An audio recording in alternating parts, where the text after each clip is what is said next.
Populous is known to be the first, or at least among the first, so-called God simulation or God games. It was a huge success when it was released in 1989, selling more than 4 million copies, as some sources say, and being critically praised. The developer Bullfrog answered with an immediate follow-up in 1990 called Powermonger.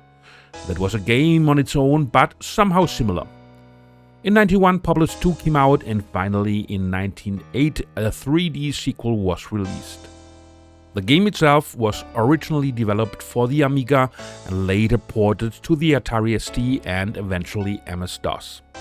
It was the second game by Peter Molyneux's company Bullfrog, and he would stick to this genre very often, where you do not control your people actively, but influence them instead, making them your followers, populating the world and therefore gaining mana, your resource to do everything.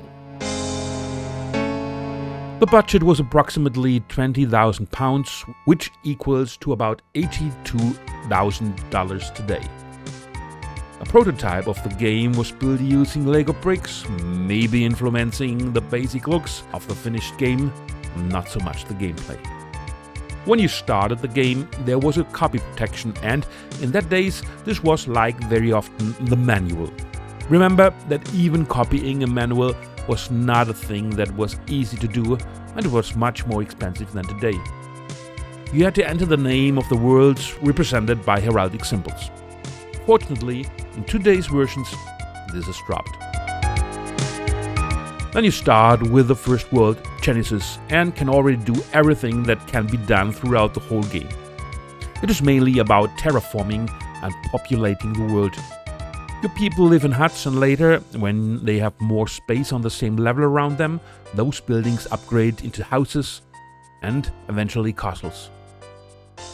Higher buildings mean that more mana is produced. Of course, there are more people inside, but also that they do not leave as early, because more of them can live in it. So in the beginning, building castles is not the best thing to do. Even pushing the buildings down to a lower level can be better, so that your guys leave their home and start to populate the world faster. When you raise the land, you maybe use a system in which you need less mana by clicking on the same area, raising everything around it as well, then lowering only the highest point, making terraforming more effective. While your folks go on settling, later on or in upper worlds you have to be very fast sometimes, because wandering around takes energy from them, and if they do not find a place to settle, they simply vanish. This means providing space is important in every direction around your settlement. Since you're the good guy, there are evil folks around as well, and they are fighting with you over the world, and this is the goal, to win it for your side. So, you have to grow faster and get more mana, and with this you cannot only raise territory or lower it, you can also do wonders. But let's better call them catastrophes. The more damage this does, the more mana it costs. A little flood may be the right thing always, to hold the enemy down and destroy some of his structures, or an earthquake. That's also the reason to build your stuff on higher levels, so that your people do not drown when a catastrophe of that kind happens. The volcano creates a mountain with cliffs that really is a mess, cause you have to flatten everything again, and maybe from the bottom, cause those cliffs only go away by sinking them into the sea. Or you send a warrior, your knight, and you have only one at a time who attacks the enemy buildings, burning them down until his power is finally gone. Gathering people to your leader beforehand strengthens this leader, who eventually becomes the knight. This would be at least a good idea to cause as much havoc as possible in the end.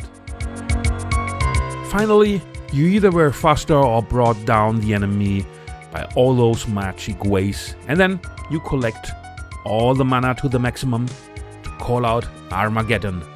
And every building everywhere, be it yours or the enemies, will be gone, and all folks gather together in the middle of the map, fighting their battle to the last, so that we will know in the end who is the true leader of the world. Since you should start Armageddon only when you are in the leading position, that's not a hard guess. But the further you go on in the worlds to conquer, the harder the enemy gets, gaining all the possibilities to use wonders as yourself and maybe starting Armageddon when he's in the lead. Or attacking you by little floods, lowering land where you want to raise it, or vice versa. If you find the enemy to be overwhelming and have enough mana, you may do the big flood that affects the whole map, therefore maybe drowning more of the enemy folks than yours, rolling the dice again somehow, or preventing the Armageddon. Depending on your success, you may skip some of the original 500 worlds that were later extended by the Promised Lands pack up to 1000. After winning, you should note down the name of the world as some kind of save feature or when you come back to play it again, so you do not have to start from scratch. You see, at that time, you really had to do work besides playing to enjoy a good game. You never give direct orders to your troops, not even to the knight who simply attacks the next enemy or burns down their houses. You may use some gathering together symbols or basic orders like fight or settle, but the rest is done autonomously by your men. Since that, you have to understand the mechanics behind Populous much more to be able to win a game. Else, even the first map will be hard and it will go on forever. The gameplay was unique at that time and it is still fun to play, but is also very repetitive, and besides minor changes, it stays the same throughout all the levels. I never had nor have the will or find joy in playing through all the worlds, even maybe being able to skip a lot of them. Playing until the end is really work you have to do, over and over again. And even playing 100 levels would mean far too many in my eyes, although the idea of a somehow infinite game is great, providing many hours for the money you have paid if you like to play on, and this by all the limited disk or hard disk space they had back then.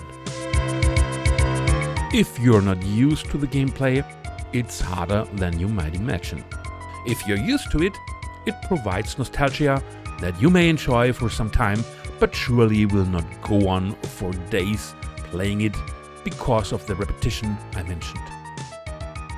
Thanks to the massive success, some follow-ups were released, and I will surely take a look into Populous 2 and the 3D successor in later reviews.